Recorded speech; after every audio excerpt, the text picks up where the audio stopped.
តទុកហ្នឹងហើយហើយតែអ៊ំនៅដល់ណាដែរចាំខ្ញុំជូនទៅអ៊ំបាទអញ្ចឹងក្មួយដឹកអ៊ំទៅចុះម៉ូតូអ៊ំឃើញមិនទៅក្មួយម៉ូតូទុកចោលហ្នឹងអ៊ំចាំខ្ញុំឲ្យកូនចៅខ្ញុំមកយកទៅចឹងម៉ែវាត្រូវទៅមួយក្មួយទៅណាចាដល់ចាអរគុណក្មួយចាបាទអ៊ំម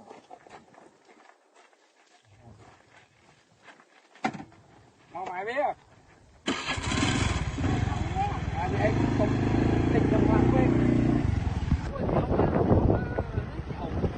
បាទមួយទៅគួយលេងទៅអ៊ំសិនតាម៉ាក់កើតអីចេះពីណាគេជូនមកអូខេអ៊ំនៅហ្នឹងតាបាទអ៊ំគួយលេងបាទម៉ាក់ហើយម៉ូតូយើងទៅណាក៏យើងខូចក៏ម៉ូតូយើងបានជួយជូនមកហ្នឹងចឹងជូនយើងគួយលេងបាទកូនអ៊ំតាកូនស្រីអ៊ំហ្នឹងហើយកូនខ្ញុំនឹងណាក្មួយមានតែមួយគ្រាប់នឹងទេអ្នកស្រុកអ្នកភូមិចង់បានច្រើនណាតែខ្ញុំមិនអោយទៅអ្នកណាទេកូនខ្ញុំមិនអោយអ្នកក្រទេ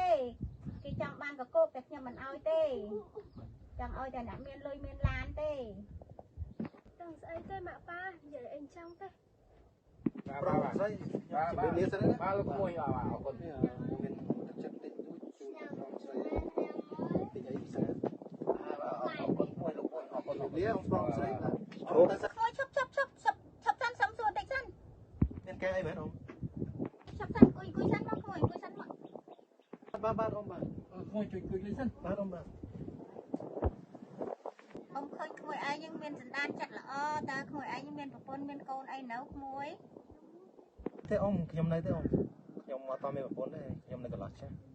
តែក្មួយធ្វើការអីដែរអូខ្ញុំបើក្រុមហ៊ុន3 4កន្លែងអ៊ំហើយខ្ញុំគឺជាប្រធានក្រុមហ៊ុនប្រ